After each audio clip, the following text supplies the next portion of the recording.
be only his second domestic press conference since taking office. It comes just one day before he'll mark 1 full year in office.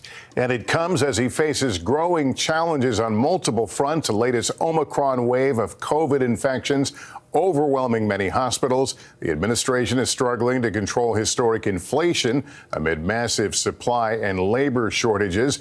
The president was also dealt setbacks to his key agenda items in Congress and faces rising tensions overseas, with Russia potentially invading Ukraine. There has been progress to report, too. Unemployment has dropped. The stock market has risen, and this week the White House launched a website to provide free at-home COVID tests to all Americans. As you can imagine, we expect there's a lot to cover here. Most of those issues will likely come up. Our team is standing by for analysis, but let's quickly start with Kelly O'Donnell as we await the president's arrival in the room there to get a scene setter for us. Kelly? It's been 10 months since we've seen the president in this kind of far-ranging, wide-ranging news conference inside the White House, and expect him to begin by addressing the things he wants to emphasize. Strong job numbers in the country, some of the things where they have shown progress on COVID, especially on vaccinations, and then expect the tough questions to follow. Lester? All right, and here is the president, Kelly. Hello, folks. Thanks for being here. Well, good afternoon, everyone. Tomorrow will mark 1 year since I took office. It's been a year of challenges, but it's also been a year of enormous progress.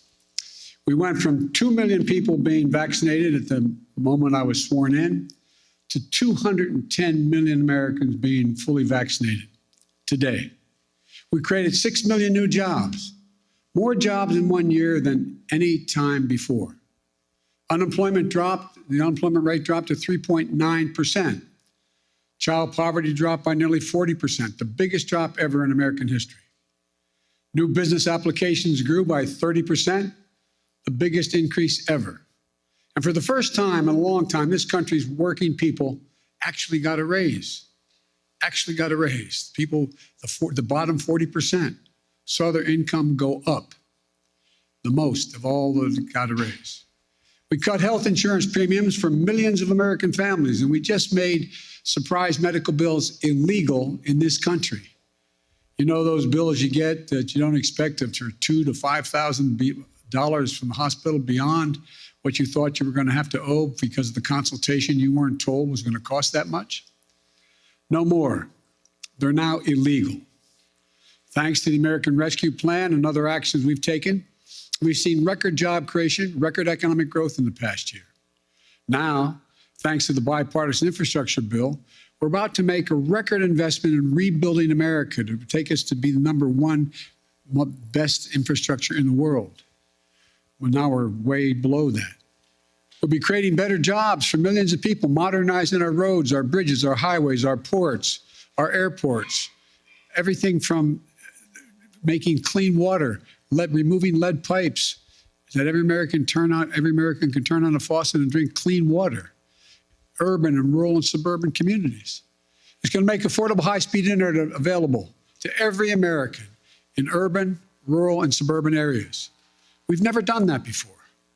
Now we are. We're in the process of getting that done.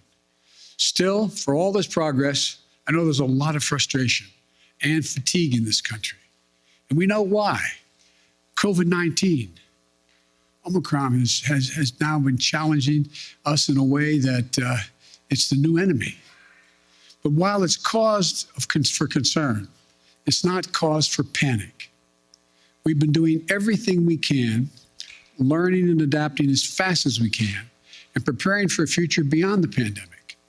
All I know that after almost 2 years of physical, emotional, and psychological weight of this pandemic and the impact it's had on everyone, for many of us, it's been too much to bear. We're in a very different place now, though. We have the tools, vaccines, boosters, masks, tests, pills, to save lives and keep businesses and schools open. 75% of adults are fully vaccinated. We've gone from 90 million adults with no shots in arms last summer and down to 35 million with no shots as of today. And we're adding about 9 million more vaccinations each week. We're going to stick with our vaccination efforts because vaccinations work. So get vaccinated, please, and get your booster. Look, we're also increasing testing. Should we have done more testing earlier? Yes, but we're doing more now. We've gone from 0 at-home tests a year ago to 375 million tests on the market in just this month. If you buy a test at a store, your insurance will reimburse you. On top of that, we're making 1 billion at-home tests available for you to order and be delivered to your home for free. Just visit covidtest.gov to know how to get that free test kit to your home. In addition, there are 20,000 sites where you can get tested in person for free now. And now we have more treatments that for people to keep people out of the hospital than any other point in the pandemic, including life-saving antiviral pills. We purchased 20 million of these new Pfizer pills, more than any country in the world.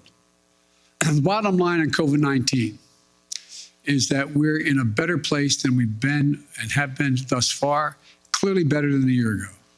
We're not going back to lockdowns. We're not going back to closing schools.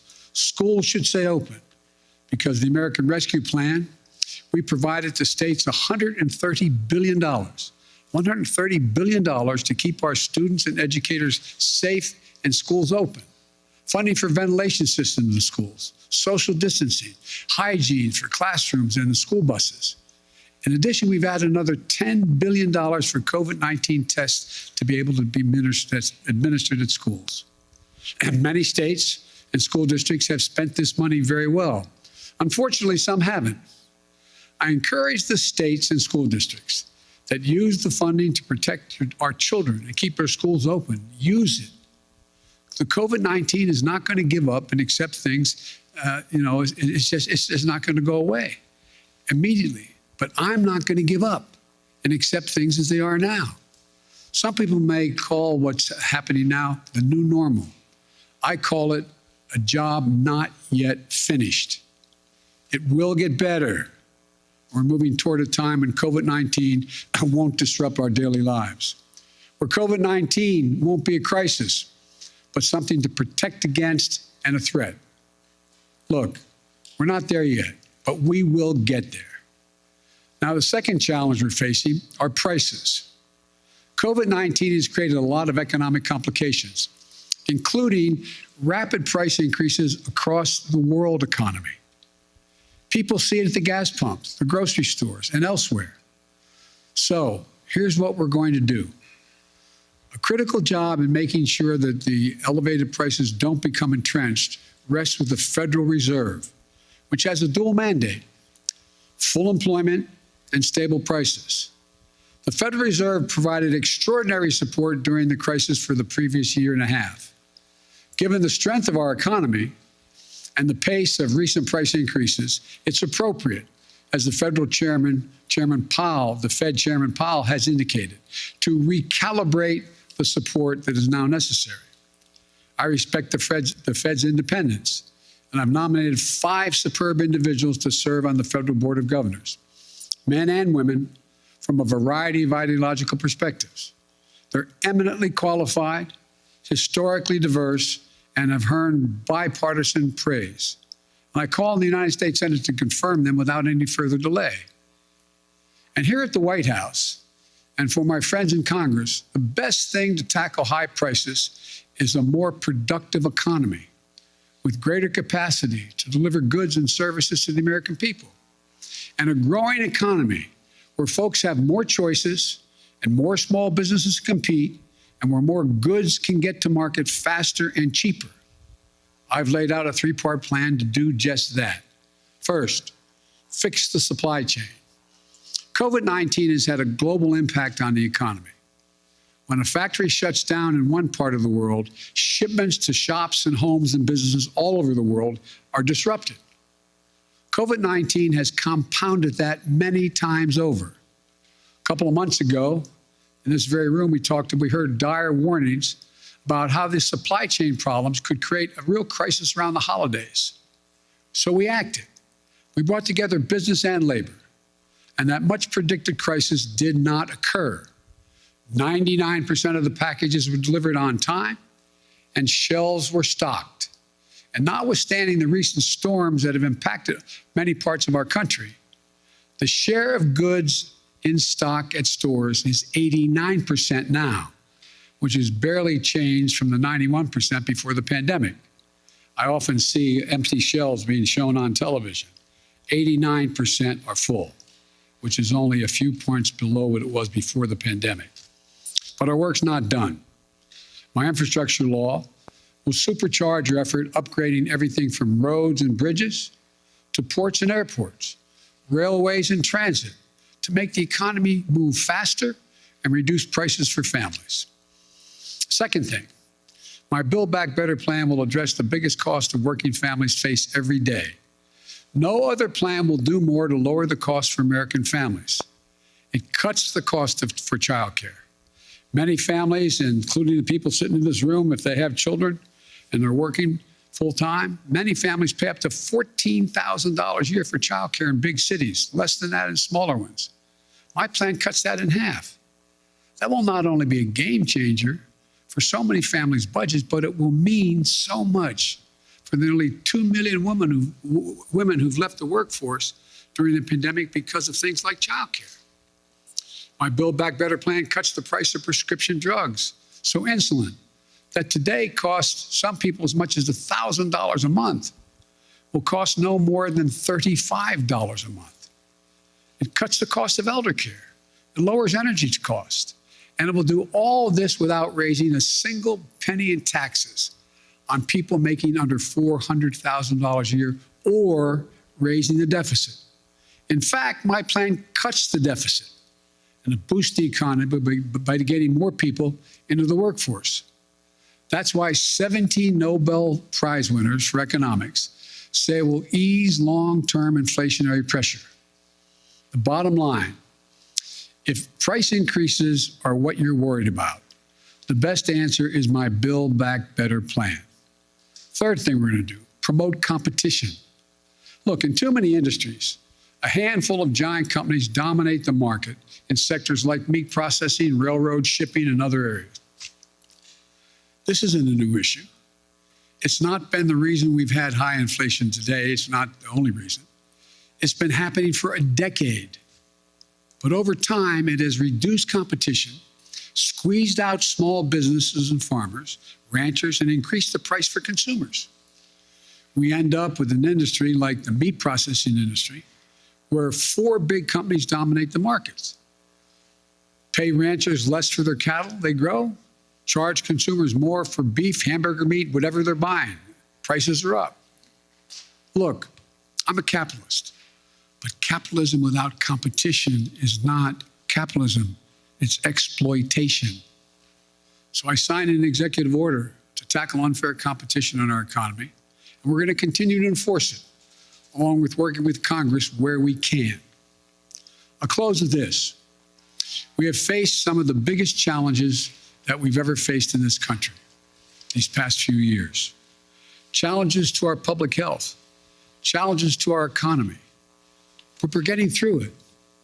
And not only are we getting through it, we're laying the foundation for a future where America wins the 21st century by creating jobs at a record pace.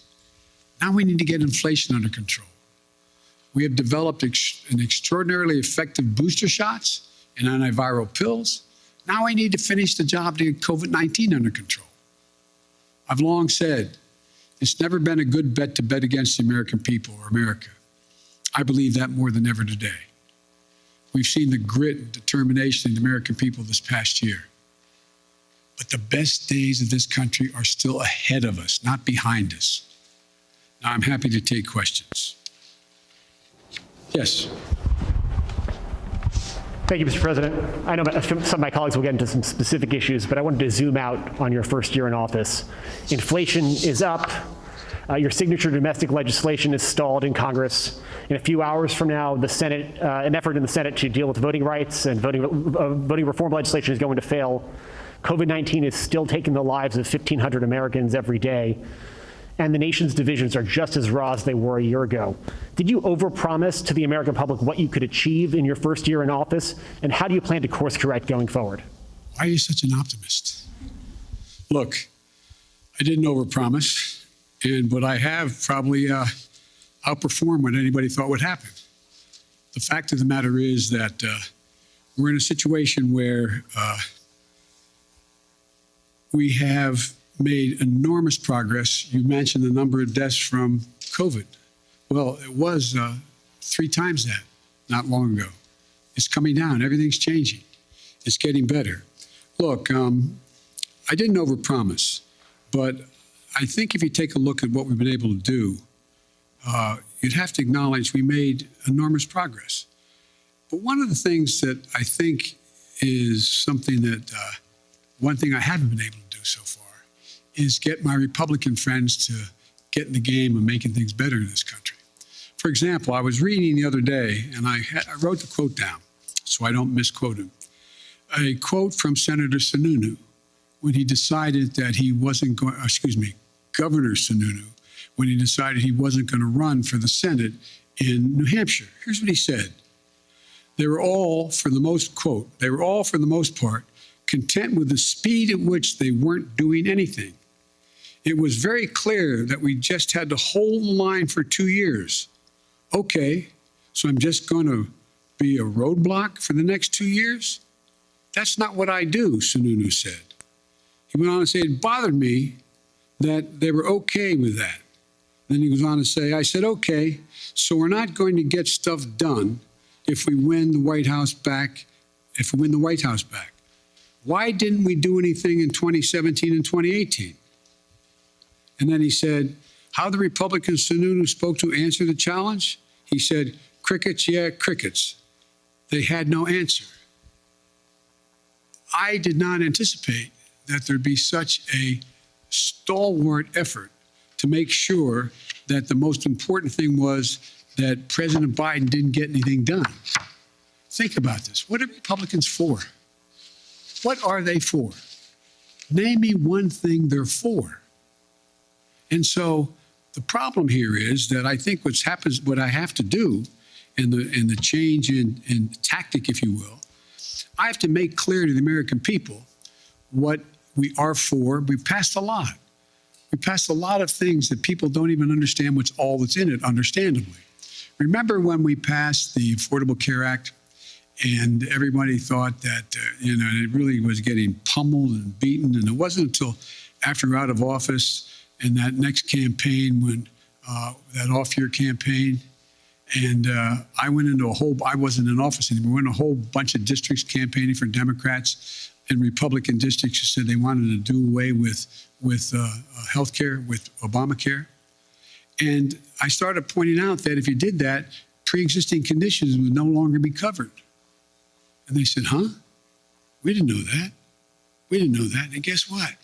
We won over 38 seats because we had explained to the people exactly what, in fact, had passed. Now, one of the things that I remember saying, and I'll end this, I remember saying to President Obama when he passed the Affordable Care Act, I said, you ought to take a victory lap. And he said, there's so many things going on, we don't have time to take a victory lap. As a consequence, no one knew what the detail of the legislation was. They don't know a lot of the detail of what we passed. So the difference is, I'm going to be out on the road a lot, making the case around the country with my colleagues who are up for re-election and others, making the case of what we did do and what we want to do, what we need to do. And so I don't think I've overpromised at all, and I'm going to stay on this track. One of the things that I remember, and I'll end this with, I was talking with, Jim Clyburn, who was a great help to me in the campaign in South Carolina. And Jim said, and when he endorsed me, and there was a clip on television in the last couple of days of Jim, and it said that we want to make things accessible and affordable for all Americans. That's healthcare. That's education. That's prescription drugs. That's making sure you have access access to all the things that everybody else has. We can afford to do that. We can't afford not to do it. So I tell my Republican friends, here I come. This is going to be about what are you for? What are you for? And I'll lay out what we're for. Mary Bruce, ABC. Thank you, Mr. President. You mentioned your Republican colleagues, but right now your top two legislative priorities, your social spending package and voting rights legislation, are stalled, blocked by your own party after months of negotiation. You are only guaranteed control of Washington for one more year before the midterms. Do you need to be more realistic and scale down these priorities in order to get something passed? No, I don't think so. When you say more realistic, I think it's extremely realistic to say to people, because let me back up. You all really know the politics of this country and your networks and others. You spend a lot of time, which I'm glad you do, polling this data, determining what the American people's attitudes are, et cetera. American people overwhelmingly agree with me on prescription drugs. They overwhelmingly agree with me on the cost of education. They overwhelmingly agree with me on early education. They overwhelmingly go on the list on child care. And so we just have to make the case of what we're for and what the other team's not for. Look, we knew all along that a lot of this was going to be an uphill fight. And one of the ways to do this is to make sure we make the contrast as clear as we can. And one of the things that I think is we're going to have to do is just make the case. I don't think there's anything unrealistic about what we're asking. I'm not asking for castles in the sky. I'm asking for practical things the American people have been asking for a long time, And I think we can get it done. You're not going to scale down any of these priorities, but so far that strategy isn't working. You haven't been able to get some of these big legislative ticket items done. I got two real big ones done, bigger than any president has ever gotten in the first year. But currently, Mr. President, your spending package, voting rights legislation, they're not going anywhere. So that's true. Is there anything that you are confident you can get signed into law before the midterm elections? Yes, I'm confident we can get pieces, big chunks of the Build Back Better law signed into law. And I'm confident that we can take the case to the American people that the people they should be voting for, who are going to oversee whether the elections in fact are legit or not, should not be those who are being put up by the Republicans to determine that they're going to be able to change the outcome of the election. So whether or not we can actually get an election, and by the way, I haven't given up. We haven't finished the vote yet on what's going on voting rights and the John Lewis bill and others. But so, look, this is, I've been engaged a long time in public policy, and I don't know many things that have been done in one fell swoop. And so I think the most important thing to do is try to inform, not educate, inform the public of what's at stake in stark terms, and let them make judgments and let them know who's for them and who's against them, who's there and who's not there, and make that the case. And that's what I'm going to be spending my time doing in this off-year election. Very quickly, you mentioned Republicans and reaching out to them. Some Republicans who may be open to major changes on voting rights, for instance, like Mitt Romney, he says he never even received a phone call from this White House. Why not? I like Mitt. Look, Mitt Romney's a straight guy. One of the things that we're doing, I was trying to make sure we got everybody on the same page in my party on this score. And I didn't call many Republicans at all.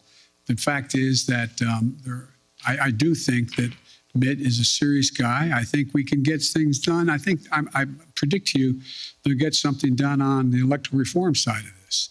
But rather than judge what's going to get done and not get done, all I can say is I'm going to continue to make the case why it's so important to not turn the electoral process over to political persons who are set up deliberately to change the outcome of elections.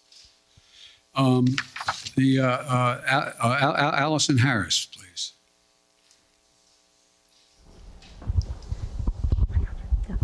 Thank you, Mr. President. Speaking of voting rights legislation, if this isn't passed, do you still believe the upcoming election will be fairly conducted and its results will be legitimate? Well, it all depends on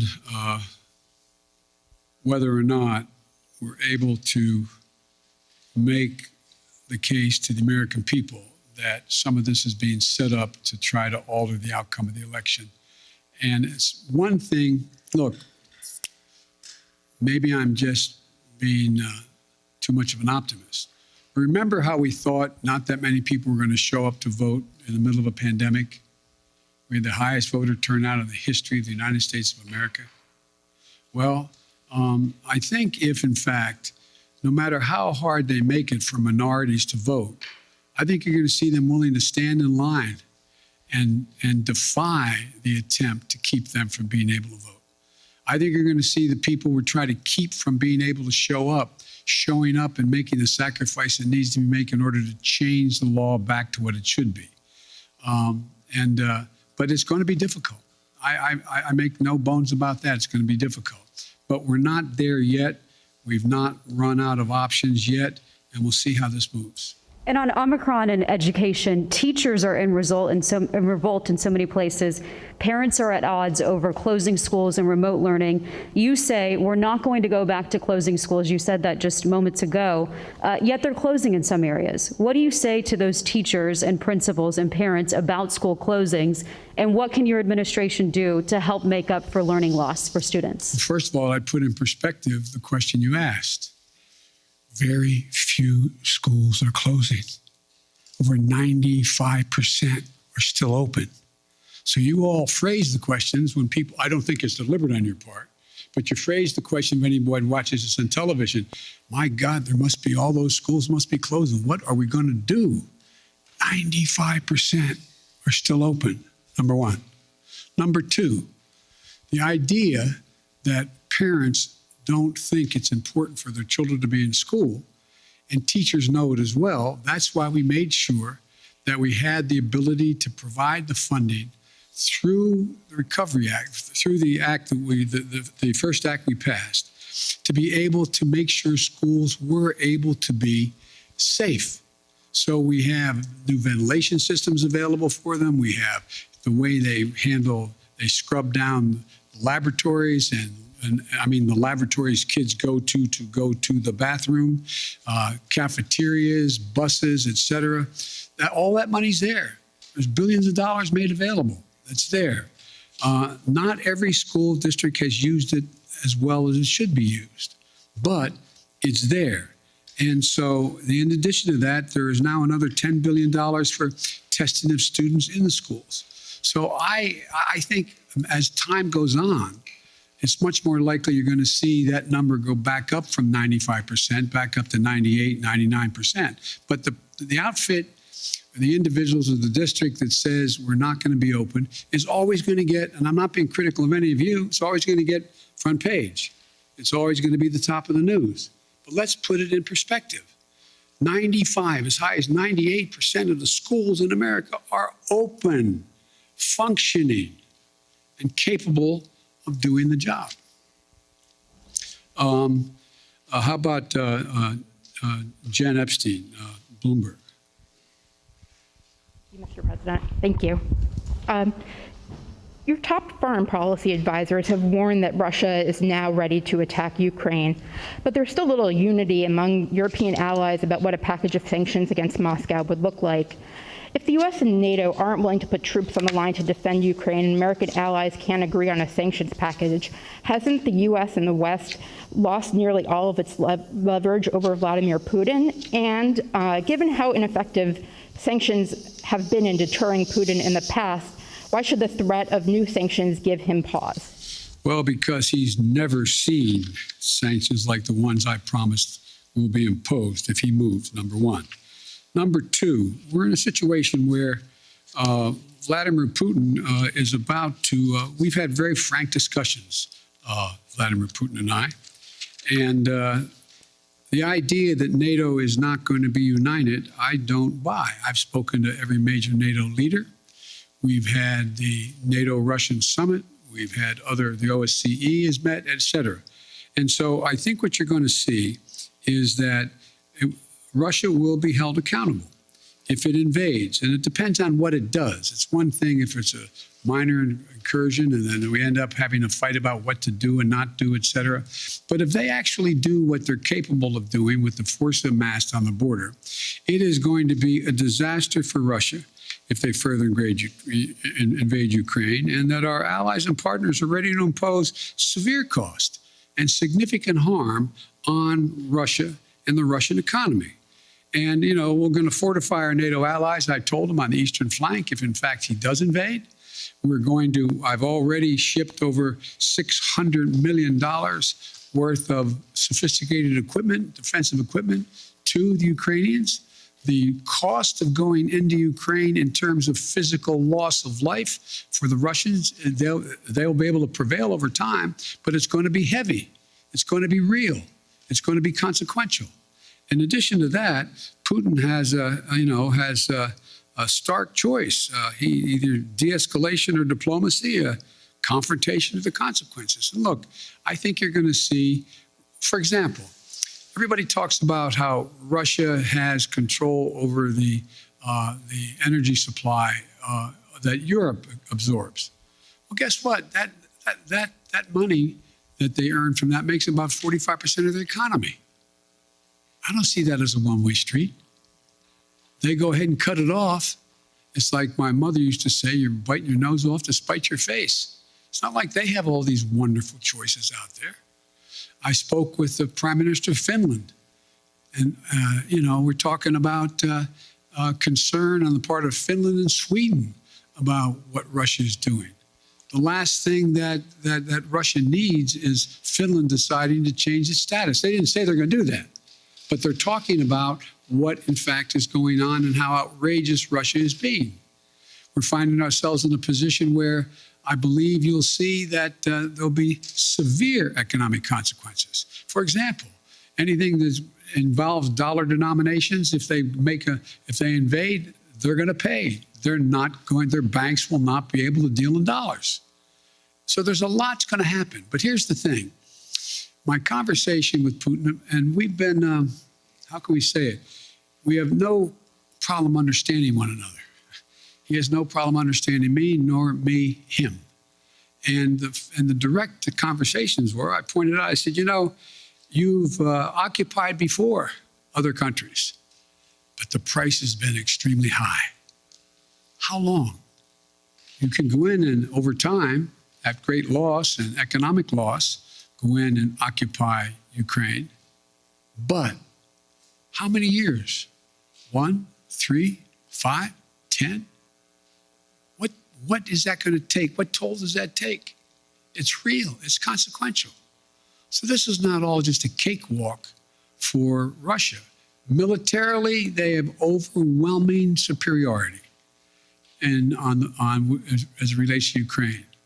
But they'll pay a stiff price immediately, near term, medium term, and long term if they do it. I'm sorry. Okay.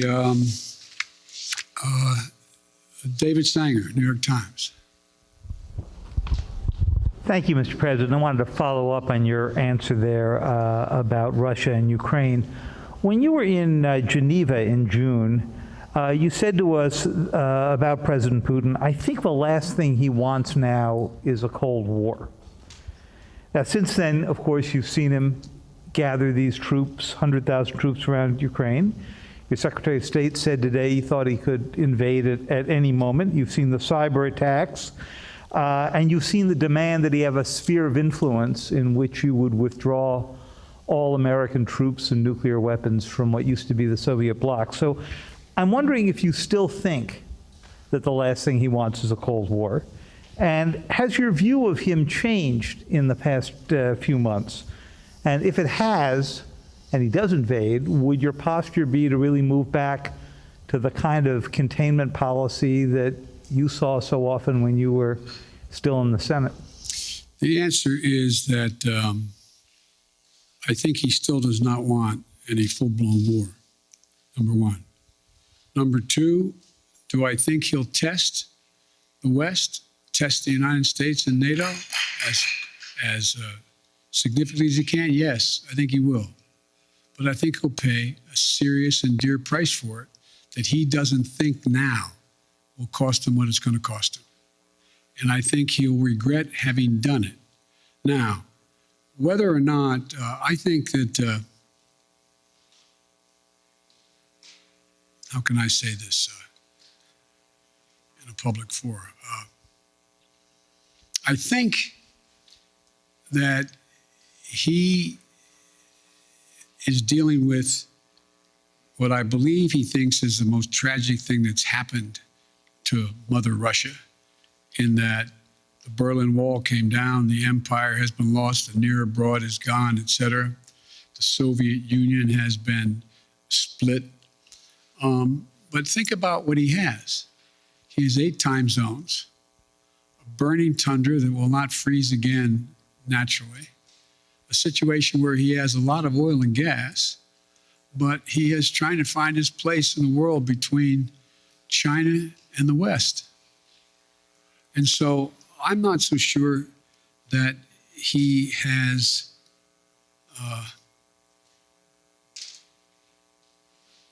David, I'm not so sure he is certain what he's going to do. My guess is he will move in. He has to do something. And by the way, I've indicated to him the 2 things he said to me that he wants guarantees on. One is Ukraine will never be part of NATO. And 2, that NATO or there will not be strategic weapons stationed in Ukraine. Well, we can work out something on the second piece, pretending what he does along the Russian line as well, the Russian border in the European area of Russia. On the first piece, we have a number of treaties internationally and in Europe that suggest that you get to choose who you want to be with.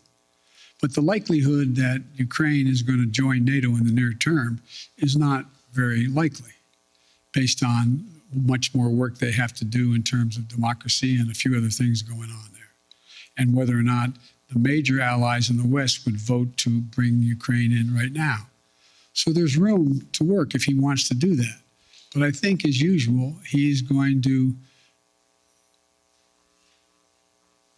well, I probably shouldn't go any further, but I think it will hurt him badly. It sounds like you were offering some way out here, some off-ramp, and it sounds like what it is at least an informal assurance that NATO is not going to take in Ukraine anytime in the next few decades. And it sounds like you're saying we would never put nuclear weapons there. He also wants us to move all of our nuclear weapons out of Europe and not have troops rotating through the old Soviet bloc. Do you think there's space for that there as well? No, there's not space for that. We won't permanently station, but the idea we're going to actually increase troop presence in Poland or Romania, et cetera, if in fact he moves. Because we have a sacred obligation in Article 5 to defend those countries. They are part of NATO. We don't have that obligation relative to Ukraine, although we have great concern about what happens in Ukraine. Thank you. Maureen, USA Today. Thank you, Mr. President. I wanted to follow up on your comment on Build Back Better and also ask you a question about the pandemic. You said that you're confident you can pass big chunks of Build Back Better this year. Does that wording mean that you are thinking about, you're looking at breaking the package up into individual portions? And then on the pandemic, now that the Supreme Court has blocked the vaccination or test rule for larger businesses, are you reconsidering whether to require vaccines for domestic flights as a way to boost vaccination rates? No, look, first of all, on the last part of the question, the Supreme Court decision, I think, was a mistake, but you still see thousands and thousands of people who work for major corporations having to be tested as a consequence of the decision made by the corporation, not by the standard ISET that is there. I think you'll see that increase, not decrease, number one. What was the first part of your question? On your comment that you made that you're confident Yes. that major chunks of Build Back Yes. Better can pass, are you breaking it up? Does that Yes. It's clear to me that that we're going to have to probably break it up. I think that we can get, and I've been talking to a number of my colleagues on the Hill, I think it's clear that we would be able to get support for the for the $500+ billion for energy and the environmental issues that are there, number one. Number two, I know that the two people who've opposed, on the Democratic side at least, support a number of the things that are in there. For example, Joe Manchin strongly supports early education, 3 and 4 years of age, strongly supports that. There is strong support for, I think, a number of the way in which to pay for these, pay for this proposal. So I think there is. I'm not going to negotiate against myself as to what should and shouldn't be in it, but I think we can break the package up, get as much as we can now, and come back and fight for the rest later.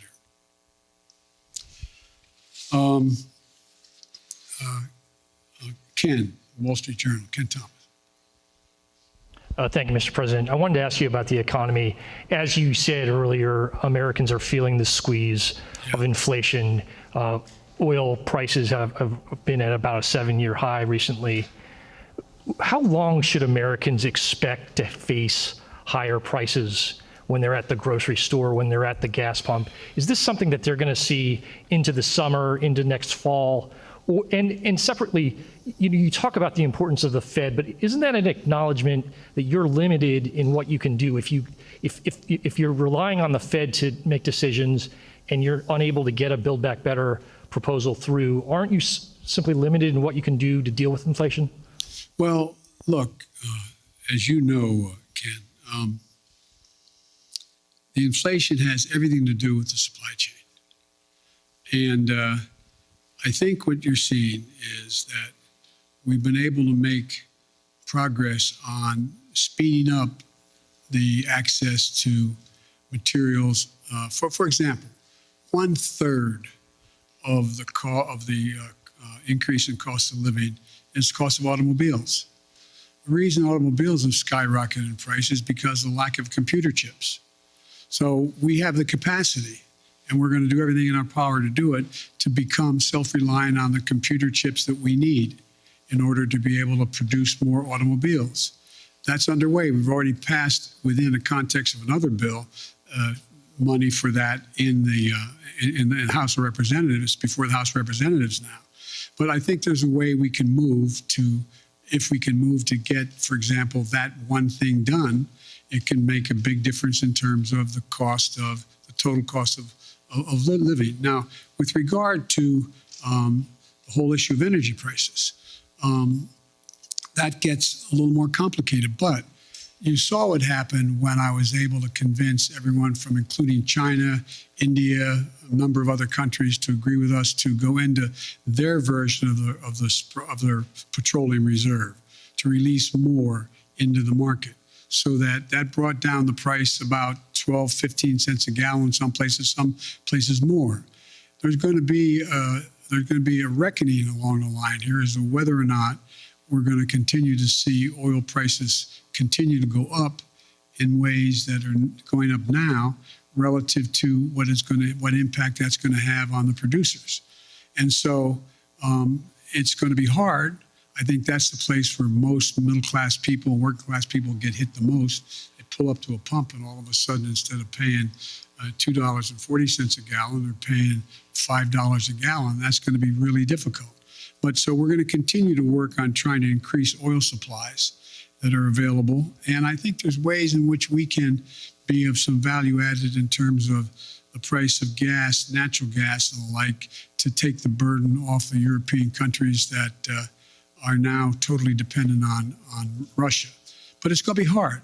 It's going to be very hard. But I think that we have to deal with, for example, like I said, you have a circumstance where people are paying more for a pound of hamburger meat than they ever paid. Well, one of the reasons for that is you don't have that many folks out there that are the ones that are got the big four controlling it all. And so you're going to see more and more, we're going to move on this competition piece to allow more and more smaller operations to come in and be able to engage in buying and providing the access to much cheaper meat than exists now.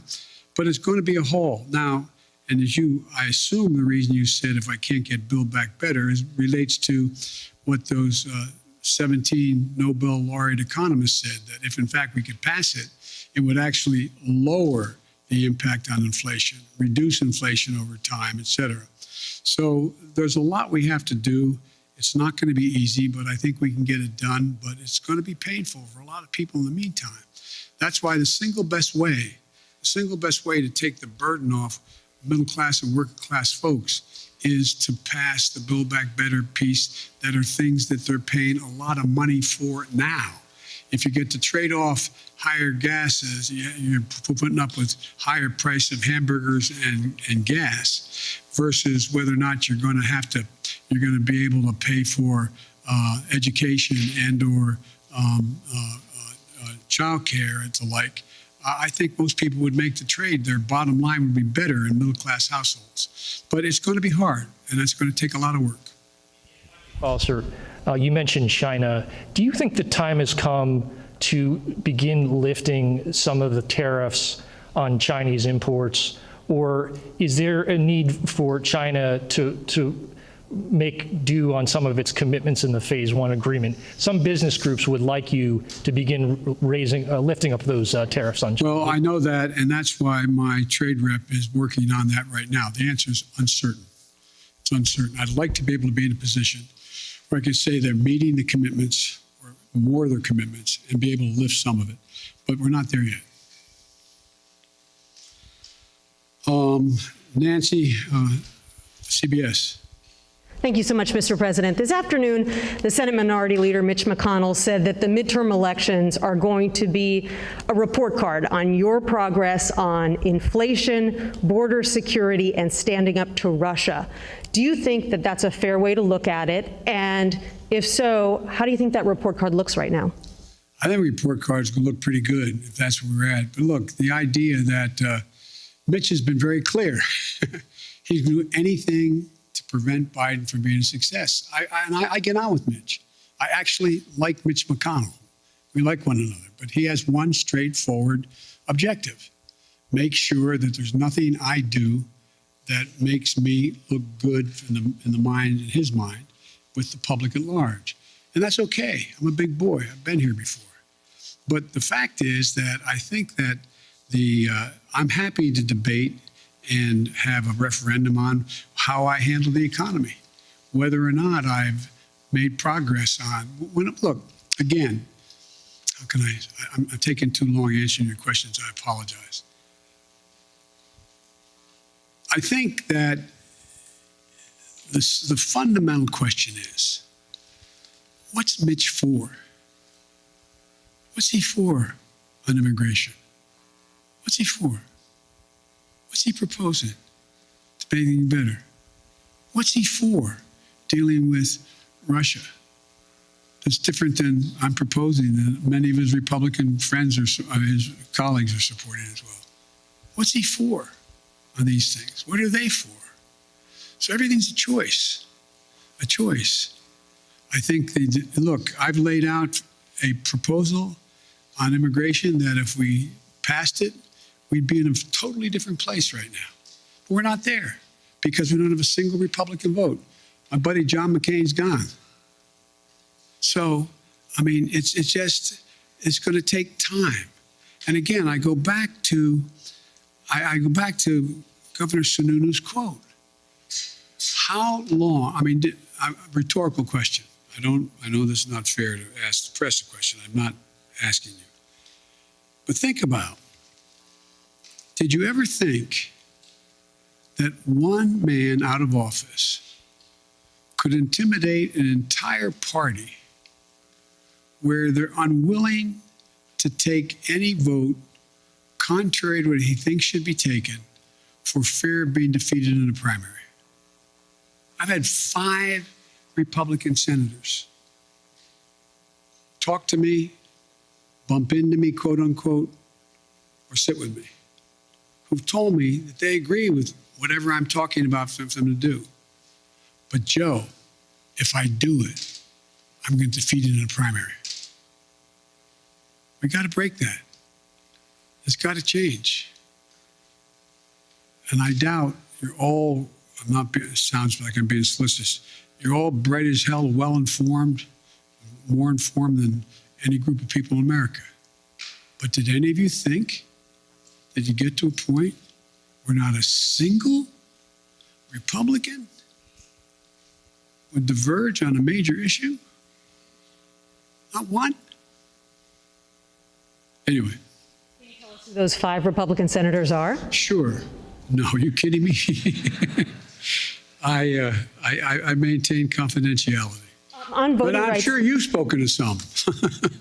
on voting rights, sir, Yes. at your first press conference 10 months ago, I asked you if there was anything you could do beyond legislation to protect voting rights. And at that time, you said yes, but I'm not going to lay out a strategy before you and the world now. Now that legislation appears to be hopelessly stalled, can you now lay out your strategy to protect voting rights?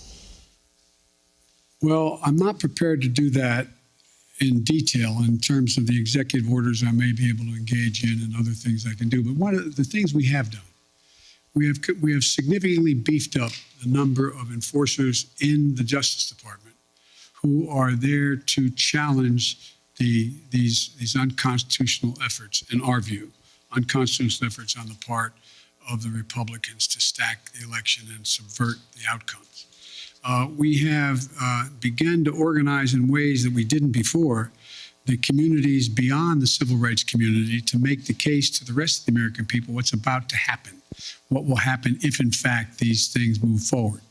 If I had talked to you, not you, I'm using you in anatosis, if I had talked to the public about the whole idea of subversion of elections by deciding who the electors are after the fact, I think people would have looked at me like, whoa. I mean, I taught constitutional law for 20 years, a 3-credit course in separation of powers, and on Saturday mornings when I was a senator. And I never thought we'd get into a place where we were talking about being able to actually, what they tried to do this last time out, send different electors to the state legislative bodies to represent who won the election, saying that I didn't win, but Republican candidate won. I doubt whether anybody thought that would ever happen in America in the 21st century, but it's happening. And so I guess what I'm saying is, Nancy, is that I think that there are a number of things we can do, but I also think we will be able to get significant pieces of the legislation, if we don't get it all now, to build to get it so that we get a big chunk of the John Lewis legislation as well as the Fair Elections Policy. Sir, on COVID, if you don't mind, you touted the number of Americans who are now fully vaccinated with 2 shots, but even some of your own medical advisors say that people aren't fully protected unless they have that 3rd shot, a booster. Why hasn't this White House changed the definition of fully vaccinated to include that 3rd booster shot? Is it because the numbers of fully vaccinated Americans would suddenly look a lot less impressive? No, it's not that at all. It's just this has become clearer and clearer. And every time I speak of it, I say, if you've been vaccinated, get your booster shot. Everybody get the booster shot. It's the optimum protection you can have. You're protected very well with 2 shots. If it's the Pfizer, anyway, you're protected. But you are better protected with the booster shot. The definition right now. I'm following what the answer is yes, get the booster shot. It's all part of the same thing. You're better protected. Okay, Alex Alper, Reuters. Thank you, Mr. President. I wanted to follow up briefly on a question asked by Bloomberg. You said that Russia would be held accountable if it invades, and it depends on what it does. It's one thing if it's a minor incursion, and we end up having to fight about what to do and what not to do. Are you saying that a minor incursion by Russia into Ukrainian territory would not lead to the sanctions that you have threatened, or are you effectively giving Putin permission to make a small incursion into the country? Good question. That's how it did sound like, didn't it? The most important thing to do, big nations can't bluff, number one. And number two, the idea that we would do anything to split NATO, which would have a profound impact on profound impact on one of Putin's objectives is to weaken NATO, would be a big mistake. So the question is, if it's something significantly short of a significant invasion, or not even significant, just major military forces coming across. For example, it's one thing to determine that if they continue to use cyber efforts, well, we can respond the same way with cyber. They have FSB people in Ukraine now trying to undermine the solidarity within Ukraine about Russia and to try to promote Russian interest. But it's very important that we keep everyone in NATO on the same page. And that's what I'm spending a lot of time doing. And there are differences. There are differences in NATO as to what countries are willing to do depending on what happens, the degree to which they're able to go. And I want to be clear with you. The serious imposition of sanctions relative to dollar transactions and other things are things that are going to have a negative impact on the United States, as well as a negative impact on the economies of Europe as well, a devastating impact on Russia. And so I got to make sure everybody's on the same page as we move along. I think we will if there's something where there's Russian forces crossing the border, killing Ukrainian fighters, et cetera. I think that changes everything. But it depends on what he does, as to actually what extent we're going to be able to get total unity on the NATO front. If I may ask a quick one on Iran, I just wanted to get your sense of whether the Vienna talks are making any progress, if you still think it's possible to reach a deal for both sides to resume compliance with the Iran nuclear deal, or if it's time to give up on that. Thank you. I'll do it in reverse. It's not time to give up. There is some progress being made. The P5+1 is on the same page, but it remains to be seen. Okay, Kristen, NBC. President. Very quickly on Russia, I do have a number of domestic policy issues, but on Russia very quickly, it seemed like you said that you have assessed, you feel as though he will move in. Has this administration, have you determined whether President Putin plans to invade or move into Ukraine, as you said? Look, the only thing I'm confident of is that decision is totally, solely, completely a Putin decision. Nobody else is going to make that decision. No one else is going to impact that decision. He's making that decision. And I suspect it matters which side of the bed he gets up on in the morning as to exactly what he's going to do. And I think it is not irrational, if he wanted to talk about dealing with strategic doctrine and dealing with force structures in Europe and in the European parts of Russia. But I don't know whether he's decided he wants to do that or not. So far, in the 3 meetings we've had, OSCE, and anyway, have not produced anything, because the impression I get from my Secretary of State, my National Security Advisor, and my other senior officials that are doing these meetings is that there's a question of whether the people they're talking to know what he is going to do. So the answer is, but based on a number of criteria as to what he could do. For example, for him to move in and occupy the whole country, particularly from the north, from Belarus, he's going to have to wait a little bit till the ground's frozen so he can cross. To move in a direction where he wants to talk about what's going. We're continuing to provide for defense capacities to the Ukrainians. We're talking about what's going on in both the Baltic and the Black Sea, et cetera. There's a whole range of things that I'm sure he's trying to calculate how quickly he can do what he wants to do and what does he want to do. But he's an informed individual. And I believe he's calculating what the immediate, short-term, and the near-term and the long-term consequences of Russia will be. And I don't think he's made up his mind yet. I want to ask you about your domestic agenda. You've gotten a lot of questions about voting rights, Mr. President, but I want to ask you about black voters, one of your most loyal constituencies. Yep. I was in Congressman Clyburn's district yesterday in South Carolina. You opened this news conference talking about him. I spoke to a number of black voters who fought to get you elected, and now they feel as though you are not fighting hard enough for them and their priorities. And they told me they see this push on voting rights more as a last-minute PR push than it is a legitimate effort to get legislation passed. So what do you say to these black voters who say that you do not have their backs, as you promised on the campaign trail?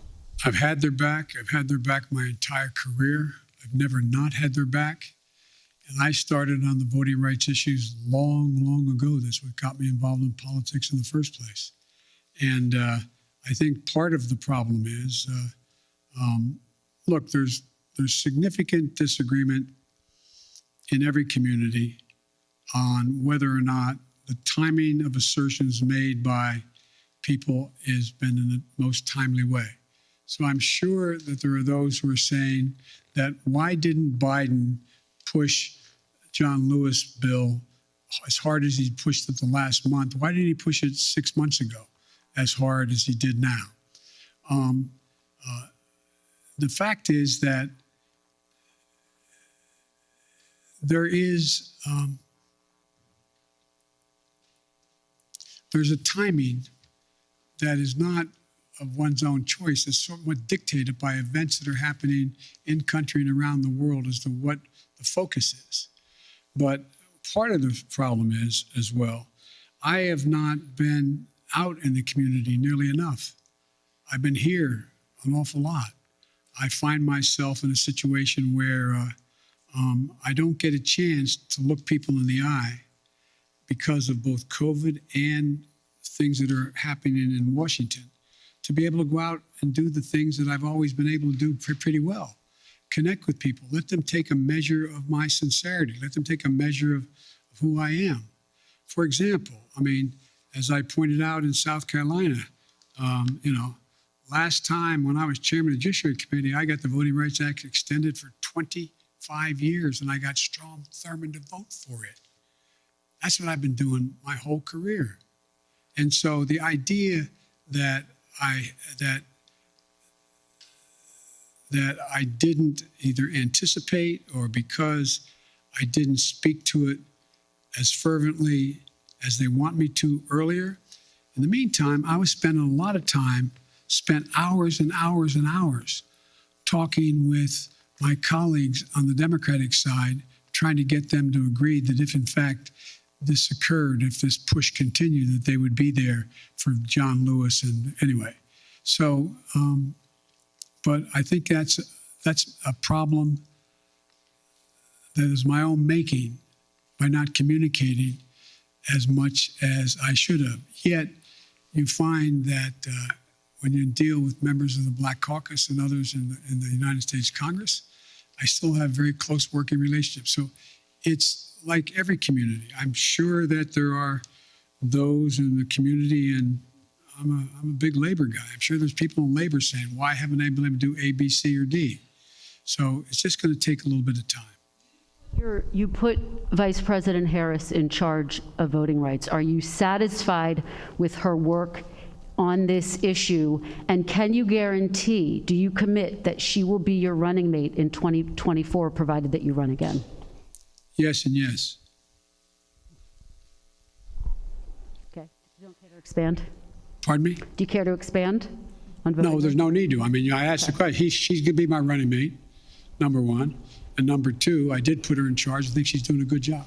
Let me ask you, big picture, particularly when you think about voting rights and the struggles you've had to unify your own party around voting rights. Unity was one of your key campaign promises.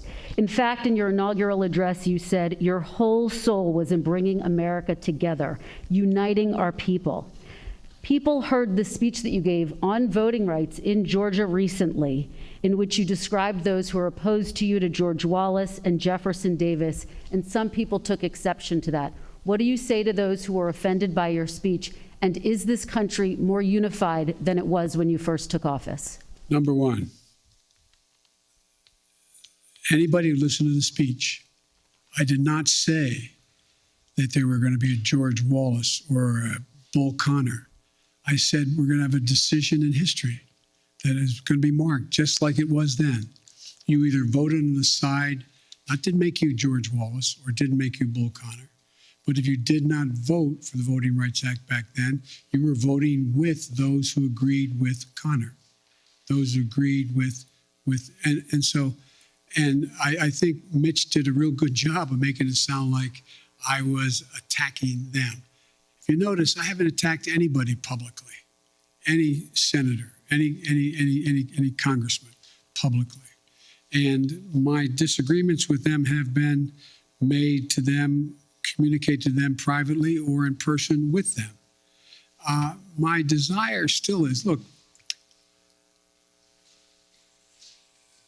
I underestimated one very important thing.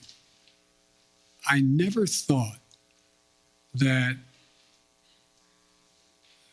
the Republicans, like, for example, I said, they got very upset. I said, there are 16 members of the present United States Senate who voted to extend the Voting Rights Act. Now, they got very offended by that. That wasn't an accusation, just stating a fact. What has changed? What happened? What happened? Why is there not a single Republican? Not one. That's not the Republican Party. So that's not an attack. Is the country more unified than when you first took office? The answer is, based on some of the stuff we've got done, I'd say yes, but it's not nearly unified as it should be. Look, I still contend, and I know you'll have a right to judge me by this, I still contend that unless you can reach consensus in a democracy, you cannot sustain the democracy. And so this is a real test, whether or not my counterpart in China is right or not when he says autocracies are the only thing that are going to prevail because democracies take too long to make decisions and countries are too divided.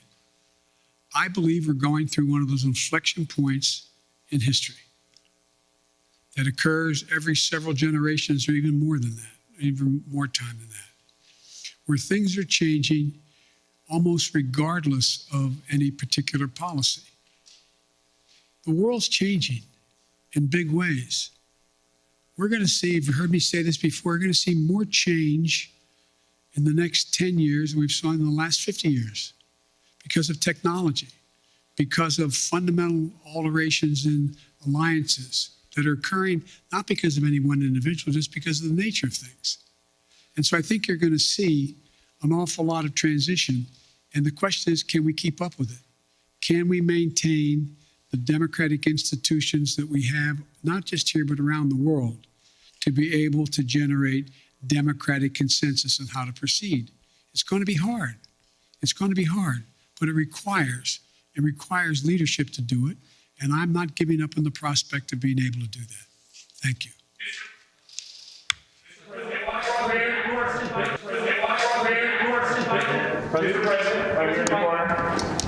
Mr. President.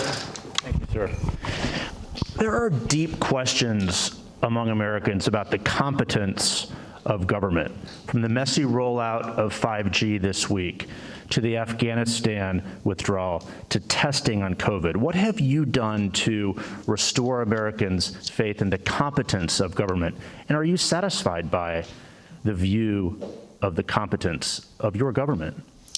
Look, let's take Afghanistan. I know you all like to focus on that, which is legitimate. We were spending $1 trillion a week. $1 billion a week in Afghanistan for 20 years. Raise your hand if you think anyone was going to be able to unify Afghanistan under one single government. It's been the graveyard of empires for a solid reason. It is not susceptible to unity, number one. So the question was, do I continue to spend that much money per week in the state of Afghanistan, knowing that the idea that being able to succeed, other than sending more body bags back home, is highly, highly unusual. My dad used to have an expression. He'd say, son, if everything's equally important to you, nothing's important to you. There is no way to get out of Afghanistan after 20 years easily. Not possible, no matter when you did it. And I make no apologies for what I did. I have a great concern for the women and men who were blown up on the line at the airport by a terrorist attack against them. But the military will acknowledge, and I think you will, who know a lot about foreign policy, that had we stayed and I had not pulled those troops out, we would be asked to put somewhere between 20 and 50,000 more troops back in. Because the only reason more Americans weren't being killed than others is because the last president signed an agreement to get out by May the 1st. And so everything was copacetic. Had we not gotten out, and the acknowledgement is we'd be putting a lot more forces in. Now, do I feel badly what's happening to, as a consequence of the incompetence of the Taliban? Yes, I do. But I feel badly also about the fistulas that are taking place in Eastern Congo. I feel badly about a whole range of things around the world that we can't solve every problem. And so I don't view that as a competence issue. The issue of whether or not there's competence in terms of whether or not we're dealing with 5G or not, we don't deal with 5G.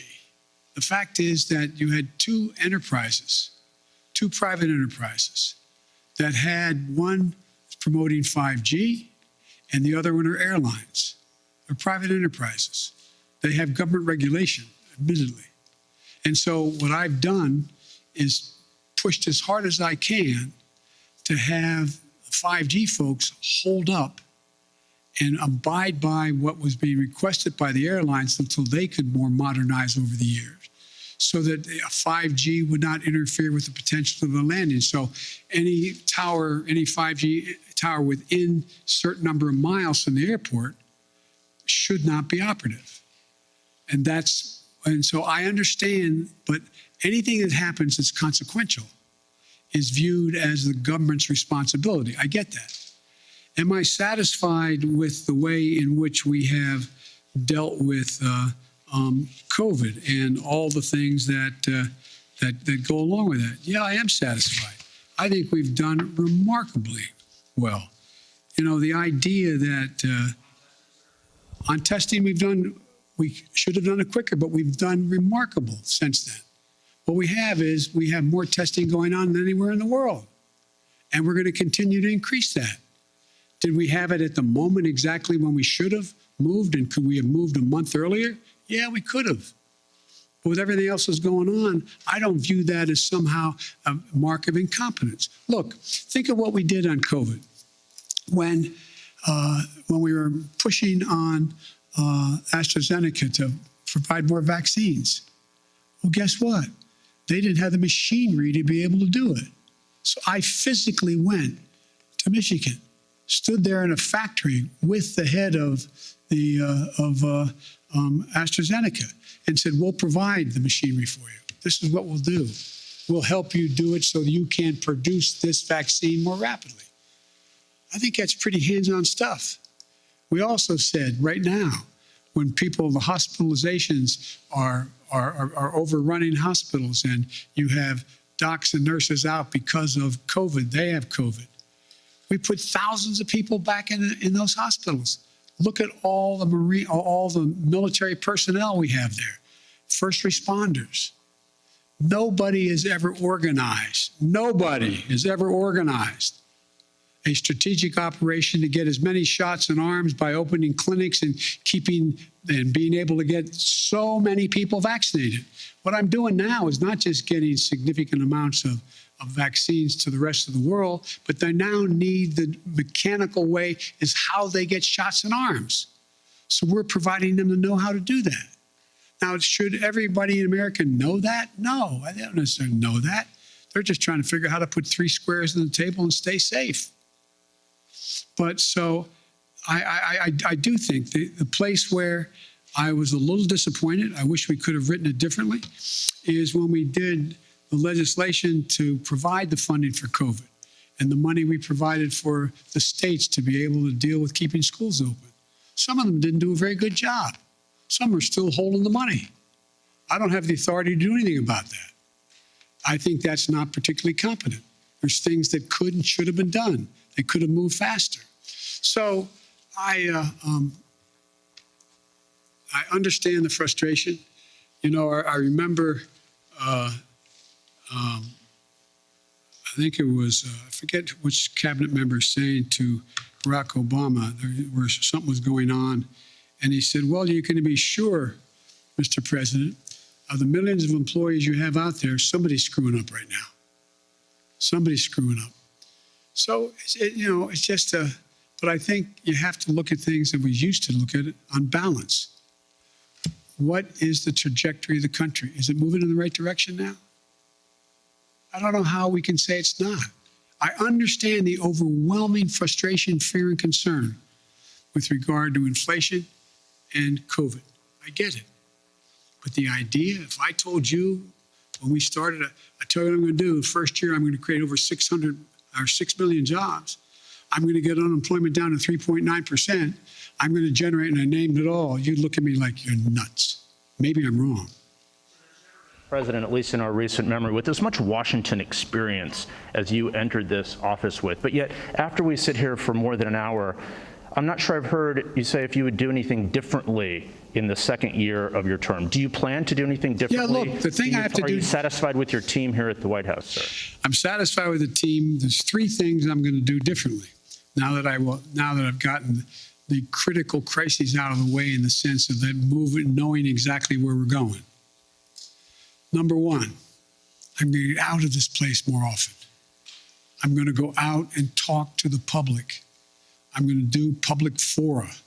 I'm going to interface with them. I'm going to make the cases what we've already done, why it's important, and what we'll do what will happen if they support what else I want to do. Number 2, I'm bringing in more and more now that I have time. I mean, literally, like you, I'm not complaining. It's 12, 14 hours a day, no complaints. I really mean it sincerely. But now that certain of the big chunks have been put in place, and we know the direction, I'm also going to be out there seeking the more advice of experts outside, from academia to editorial writers to think tanks, and I'm bringing them in, just like I did early on, bringing in presidential historians to get their perspective on what we should be doing, seeking more input, more information, more constructive criticism about what I should and shouldn't be doing. And the third thing that I'm going to be doing a lot more of is being in a situation where I'm able to I'm going to be deeply involved in these off-year elections. We're going to be raising a lot of money. We're going to be out there making sure that we're helping all of those candidates, and scores of them have already asked me to come in and campaign with them, to go out and make the case in plain, simple language as to what it is we've done, what we want to do, and why we think it's important. How many more hours am I doing this? I'm happy to stick around.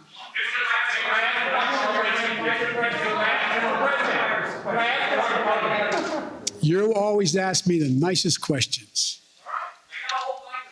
I know you do. All right.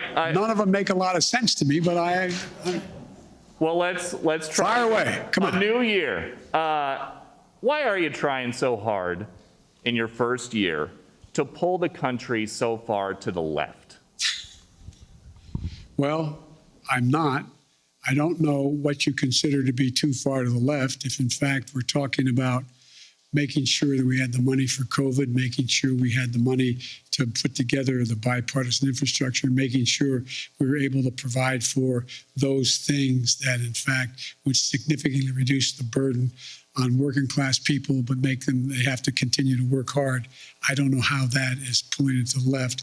If you may recall, you guys have been trying to convince me that I am Bernie Sanders. I'm not. I like him, but I'm not Bernie Sanders. I'm not a socialist. I'm a mainstream Democrat, and I have been. And mainstream Democrats have overrun me. If you notice, the 48 of the 50 Democrats supported me in the Senate on virtually everything I've asked. Yes, sir. I wanted to clarify, a moment ago, you were asked whether or not you believed that we would have free and fair elections in 2022 if some of these state legislatures reformed their voting protocols. You said that it depends.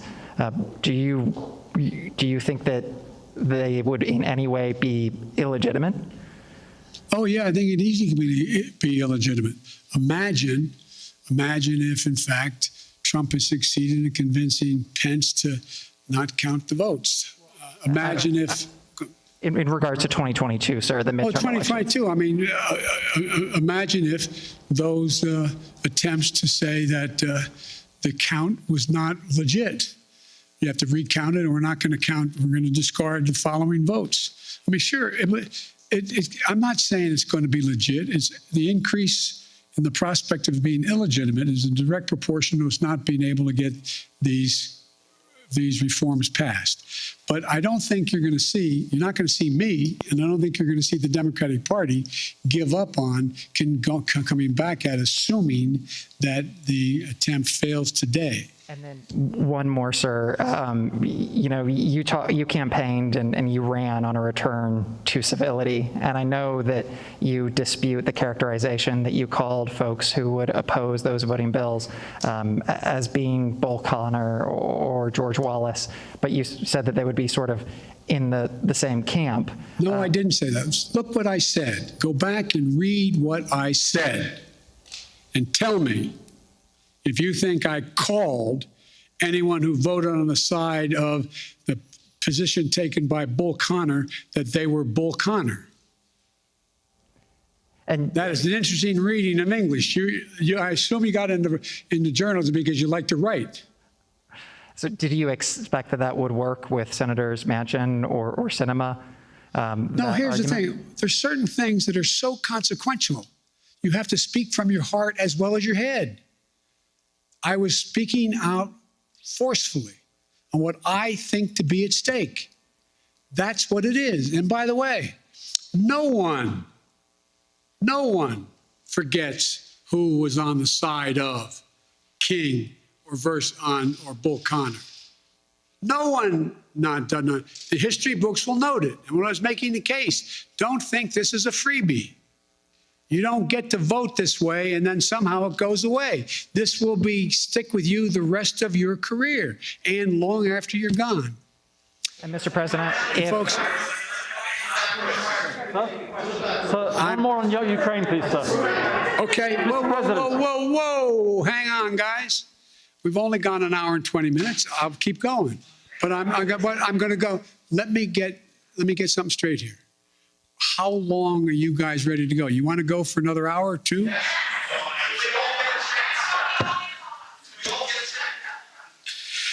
Okay. I'm going to go. I tell you what, folks. I'm going to go another 20 minutes till 1:15. Okay? Yes, sir. President Biden, thank you. I'll wait for the microphone. President Biden, I want to thank my communications staff for the great help here. Well, President Biden, on the coronavirus, we're tragically approaching nearly 1 million Americans who died. And I'd like to ask you why it is during your 3.5-hour virtual summit in November with the Chinese president you didn't press for transparency, and also whether that has anything to do with your son's involvement in an investment firm controlled by Chinese state-owned entities. The answer is that I did raise the question of transparency. I spent a lot of time with him. And the fact is that they're just not being transparent. Transparency on the coronavirus origins. Yes. And you did during the virtual summit. Is there a reason your press staff was unaware of that? And what did you say to the Chinese president? And they weren't with me the entire time. Look, I made it clear that I thought that China had an obligation to be more forthcoming on exactly what the source of the virus was and where it came from. Yes. Mr. President, I would like to ask you about foreign policy. One of the first priority that you declared when you came to office was to end the war in Yemen, the catastrophic war in Yemen. You appointed a special envoy. Today, one of your allies, United Arab Emirates, is asking your administration to put back the Houthi rebels or militias back on the terror list. Are you going to do that? And how are you going to end the war in Yemen, sir? The answer is it's under consideration, and ending a war in Yemen takes the two parties to be involved to do it, and it's going to be very difficult. Yes. Thank you very much for this honor. James Rosen with Newsmax. I'd like to raise a delicate subject, but with utmost respect for your life accomplishments and the high office you hold. A poll released this morning by Politico Morning Consult found 49% of registered voters disagreeing with the statement, Joe Biden is mentally fit.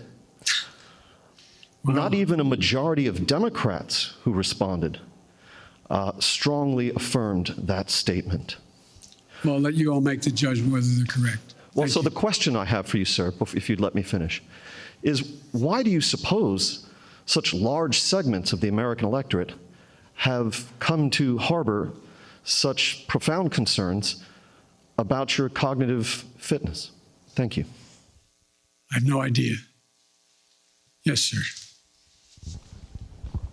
Thanks, Mr. President. I appreciate it.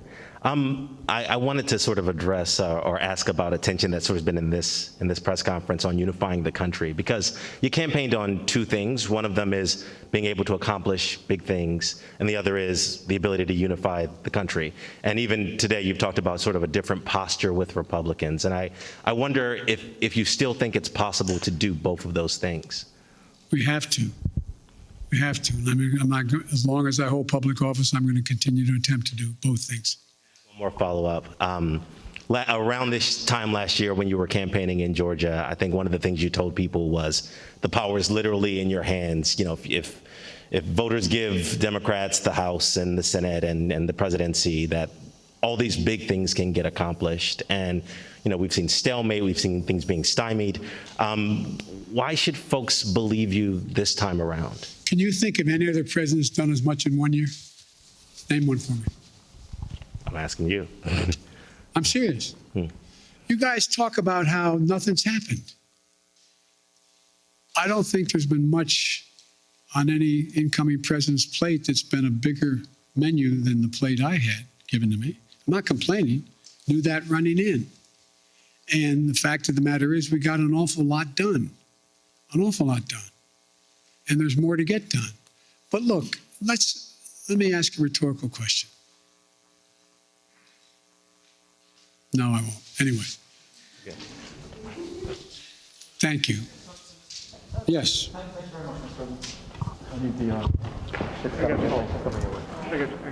Be careful. Don't get hurt, man. No, I'm going to take care.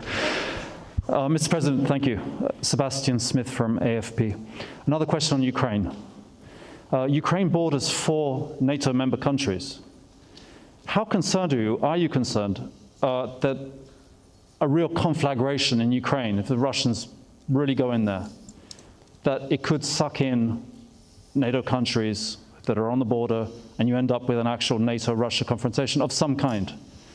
And secondly, are you entertaining the thought of a summit with Vladimir Putin as a way to perhaps try and put this whole thing to bed, address their concerns, and negotiate a way out of this?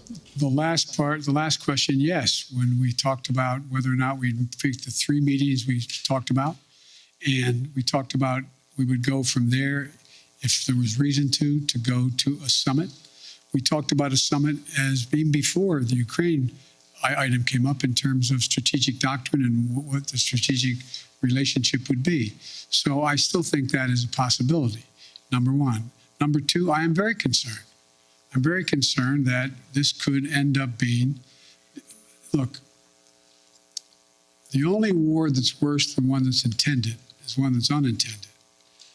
And what I'm concerned about is this could get out of hand, very easily get out of hand because of what you said, the borders of Ukraine and what Russia may or may not do.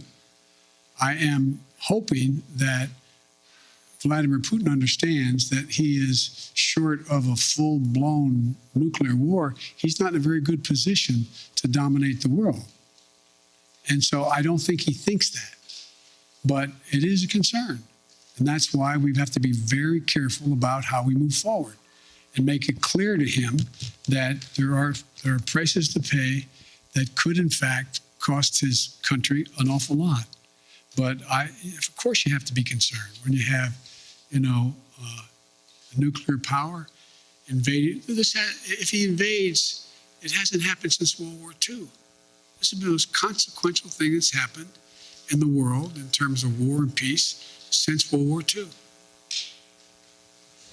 Yes. Nearly 2 years have passed since the beginning of the global coronavirus outbreak, and you again today acknowledge that Americans are frustrated and they're tired. Based on your conversations with your health advisors, what type of restrictions do you imagine being on Americans this time next year, and what does the new normal look like for social gatherings and travel to you? Well, the answer is, I hope the new normal will be that we don't still have 30-some million people not vaccinated. I hope the new normal is people have seen what their own interest is and have taken advantage of what we have available to us. Number two, with the pill that is a problem that appears to be as efficacious as it seems to be, that they're going to be able to deal with this virus in a way that after the fact you have an ability to make sure you don't get very sick. Number three, I would hope that what happens is the rest of the world does what I'm doing and provides significant amounts of the vaccine to the rest of the world, because it's not sufficient that we just have this country not have the virus or be able to control the virus, but that we can't build a wall high enough to keep a new variant out. So it requires one of the things that I want to do, and we're contemplating figuring out how to do, we are contemplating how to get done, and that is how do we move in a direction where the world itself is vaccinated. It's not enough just to vaccinate 340 million, fully vaccinate 340 million people in the United States. That's not enough. It's not enough to do it here. We have to do it, and we have to do a lot more than we're doing now, and that's why we have continued to keep the commitment of providing vaccines and available cures for the rest of the world as well. And if I could, sir, and I should have said this before, Francesca Chambers-McClatchy, how do you plan to win back moderates and independents who cast a ballot for you in 2020, but polls indicate aren't happy with the way you're doing your job now? I don't believe the polls.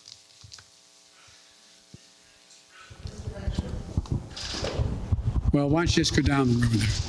Thank you, Mr. President. To follow up on some of the questions about the vaccination program, you've given dozens of speeches this year urging Americans to get vaccinated. You've talked to reluctant Republicans. You've said it's people's patriotic duty. There have been very few mentions of the fact that young children under the age of 5, still in the 3rd year of this pandemic in this country, don't have access to the vaccine. Can you speak to frustrated parents a little bit about why that continues to be the case and when that might change? Because the science hasn't reached the point where they're convinced that, in fact, it is safe. So that's what they're doing now. You could have asked me that. I got asked that question about 3 months ago about people between the ages of 7 and 12.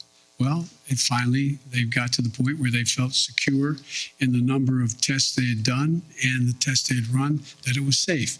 So it will come. It will come. But I'm not a scientist. I can't tell you when, but it is really very important that we get down to that next piece. One more follow-up on Build Back Better. When you said it's going to likely be broken up into chunks, you mentioned that the climate pieces seem to have broad support. You mentioned that Senator Manchin is a supporter of early child care. You left out the child tax credit, and I wonder if it's fair to read between the lines and assume that that is a piece, given Senator Manchin's opposition to it, that the extension of that is likely one of those components that may have to wait until sometime down the line. There's two really big components that I feel strongly about that I'm not sure I can get in the package. One is the child care tax credit, and the other is help for cost of community colleges. They are massive things that I've run on, I care a great deal about, and I'm going to keep coming back at whatever floor I get to be able to try to get chunks or all of that done. Yes, sir. Next man next to you, left. Thank you, Mr. President. My name is Pedro Rojas. I'm with Univision National News. This is actually my first press conference here. It's good to meet you in person. We always have long press conferences. Awesome. Awesome. I got a couple of questions for you. Number one, you said that you want to convey your message by getting out there in the country. I wonder if you're planning on traveling also to South America and other countries in the Western Hemisphere, given the fact that China has gained a lot of influence in the region. And the second question is, what will be your message for residents in this country that are struggling every time they go to the gas station, every time they go to the grocery store and see the prices going high, and the pharmacy? I happen to come from South Texas, where I saw a lot of people struggling financially in the last few months, and so I I wonder what is the message you want to spread to them. Well, I try to express, I've tried to answer that 7 different ways today about how to deal with inflation. But let me answer the first question. I spent a lot of time in South America and in Latin America. When I was vice president, I spent the bulk of my 8 years basically in Europe and/or in Latin America. I'm in contact with the leaders of the countries in South America. We're working closely with making sure that we do everything, for example, with to deal with helping the countries in question, particularly those in Central America, to be able to help them with their ability to deal with the people don't sit around in Guatemala and say, I got a great idea. Let's sell everything we have, give the money to a coyote, take us across a terribly dangerous trip up through Central America and up through Mexico and sneak us across the border, drop us in the desert. Won't that be fun? People leave because they have real problems. And one of the things I've done when I was a vice president, got support with, although I don't have much Republican support anymore, is provide billions of dollars to be able to say to those countries, why are people leaving? And how are you going to reform your own system? And that's what we've worked on a long time. It still needs a lot more work, and we're focusing on that. I also believe I've spent a lot of time talking about and dealing with policy having to do with Maduro, who is a little more than a dictator right now. And the same thing in Chile and not the same thing, but with Chile as well as Argentina. So look, I made a speech a while ago when I was vice president saying that if we were smart, we have an opportunity to make the Western Hemisphere a democratic hemisphere. And we were moving in the right direction under the last administration, the Obama-Biden administration. But so much damage was done as a consequence of the foreign policy decisions the last president made in Latin America, Central America, and South America that we now have, when I call for a summit of the democracies, I call that, and a number of nations showed up for this summit of democracy. What is it that's going to allow us to generate? We've actually had a reduction in the number of democracies in the world. And it seems to me there's nothing more important. We used to talk about, when I was a kid in college, about America's backyard. It's not America's backyard. Everything south of the Mexican border is America's front yard. And we're equal people. We don't dictate what happens in any other part of this continent or the South American continent. We have to work very hard on it. But the trouble is we're having great difficulty making up for the mistakes that have been made the last 4 years, and it's going to take some time. Yes, gentleman in the back. And then I'll go to this side, okay? Thank you, Mr. President. Alexander Nazarian, Yahoo News. And thank you for holding this press conference. I hope there's more of them. Anytime you have extra 3 hours, we can do it. We'll stay for a couple more. You said you were surprised by Republican obstruction of your agenda, but didn't the GOP take exactly the same tactic when you were vice president to Barack Obama? So why did you think they would treat you any differently than they treated him? First of all, they weren't nearly as obstructionist as they are now, number one. They stated that, but you had a number of Republicans we worked with closely. From John McCain, a number of Republicans we worked closely with. Even back in those days, Lindsey Graham. And so the difference here is there seems to be a desire to work with, and I didn't say my agenda, I'm saying what are they for? What is their agenda? They had an agenda back in the administration when the 8 years we were president and vice president. But I don't know what their agenda is now. What is it? The American public is outraged about the tax structure we have in America. What are they proposing to do about it? Anything? Have you heard anything? Anything. I haven't heard anything. The American public is outraged about the fact that we're the state of the environment, the vast majority of the public. What have they done to do anything to ameliorate the climate change that's occurring other than to deny it exists? So what I'm saying is the difference between then and now is not only the announcement that was made, anything to stop Barack Obama. I get that part. But what eventually happened, we were able to get some things done. We were able to work through some things. On the stuff that was really consequential in terms of ideologically divisive, it was a real fight. But I don't think there's a time when I wonder what would be the Republican platform right now. What do you think? What do you think their position on taxes are? What do you think their position on human rights is? What do you think their position is on whether or not we should what we should do about the cost of prescription drugs? What do you think? I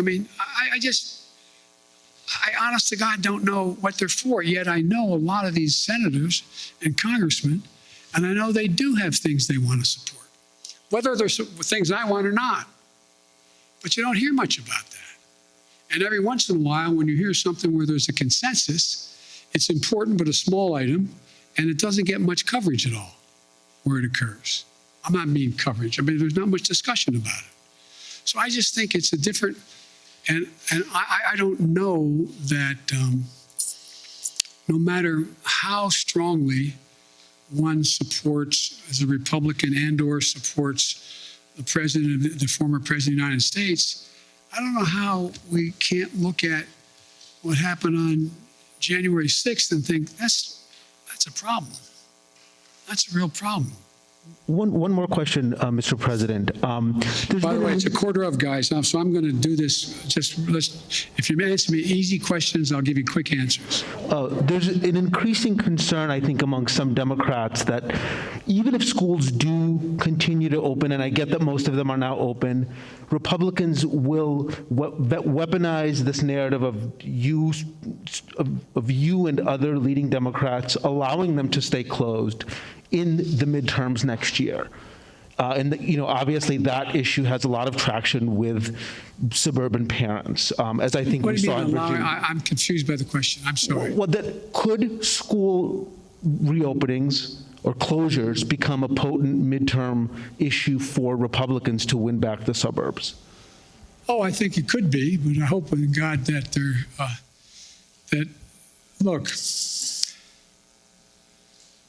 maybe I'm kidding myself, but as time goes on,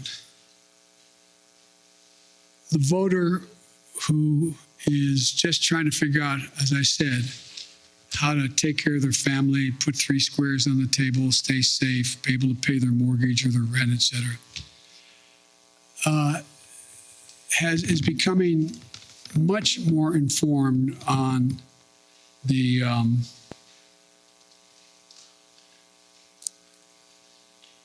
motives of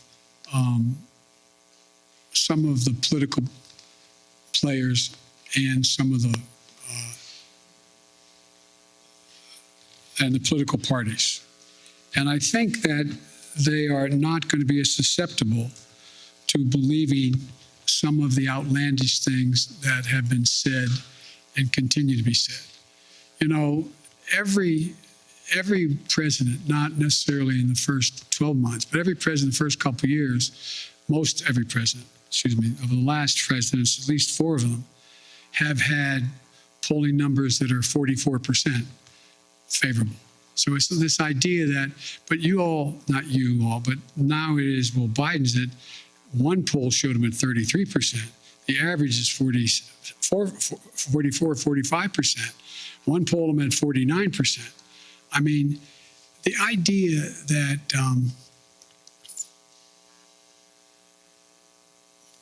the American public are trying to sift their way through what's real and what's fake. And I don't think I've never seen a time when the political coverage, the choice of what political coverage the voter looks to has as much impact on as what they believe. They go to get reinforced in their views, whether it's MSNBC or whether it's Fox or whatever. I mean, and one of the things I find fascinating that's happening, and you all are dealing with it every day, and it will impact on how things move, is that a lot of the speculation in the polling data shows that the cables are heading south. They're losing viewership. No? Well, Fox is okay for a while, but it's not gaining. And a lot of the rest are predicted to be not very much in the mix in the next 4 to 5 years. I don't know whether that's true or not. But I do know that we have sort of put themselves in certain alleys. And they've decided that, you know, how many people who watch MSNBC also watch Fox, other than they're a politician trying to find out what's going on in both places? How many people, again, I'm no expert in any of this, but the fact is, I think you have to acknowledge that what gets covered now is necessarily a little bit different than what gets covered in the past. I've had a couple, well, I shouldn't get into this, but the nature of the way things get covered has, in my observation over the years I've been involved in public life, changed. And it's changed because of everything from a thing called the internet. It's changed because of the way in which we have self-identified perspectives based on what channel you turn on, what network you look at, not network, what cable you look at. And it's never quite been like that. Anyway. On behalf of the Correspondents Association, thank you very much for standing for our questions. We hope the public has found it as enlightening as those of us in the room have. I want to ask you, sir, about one of the overriding... I can still stand. It's amazing. We appreciate it. We very much do. So the question I want to ask you gets to accountability, sir, on one of the top public concerns, of course, which is the coronavirus and the government's response to it, whether it's confusion over what style of mask to wear, when to test, how to test, where to test. The public is confused, sir, and you see that in the drop-off in the polling on this question. Why did you tell Jeff that you were satisfied with your team? Why are you not willing to make or interested in making any changes, either at the CDC or other agencies, given the fact that the messages have been so confusing? Well, first of all, the messages, to the extent they've been confusing, is because the scientists, they're learning more. They're learning more about what's needed and what's not needed. And so the fact is that the one piece that has gotten a lot of attention is the communications capacity of the CDC. Well, she came along and said, look, I'm a scientist, and I'm learning. I'm learning how to deal with stating what is the case that we've observed. But look, I think that it's a little bit like saying, when we went through the whole issue of how to deal with polio and the polio shots, what was said in the beginning was, oh no, it's changed a little bit. We moved this way or that way. Or when we dealt with anything else. I mean,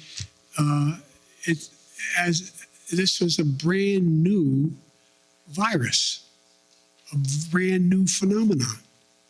Some of it was deadly, other was more communicable. This is an unfolding story. It's the nature of the way diseases spread. We're going to learn about it in a lot of other areas, not just COVID-19. And so I think, I look at it this way. Think about how astounding it was within the time frame that it took to be able to come up with a vaccine. You used to write about that. Pretty amazing how rapidly they came up with a vaccine that saved hundreds of thousands of lives. Did everything get right? No. And by the way, the idea whether anyway, I'm talking too much. Thank you, Mr. President. I have two really simple questions, I promise. You campaigned on canceling $10,000 in student loans. Do you still plan to do so, and when? And then my second question is, now that you've clarified the Bull Connor comments, do you plan to reach out to Republicans like Mitt Romney to talk about reforming the Electoral Count Act? Yes, I'm happy to speak out. I've talked to Mitt on other occasions. And by the way, I reached out to the minority leader as well at the time that he made his speech. And so I have no reluctance to reach out to any Republican and anyone and I've made it clear.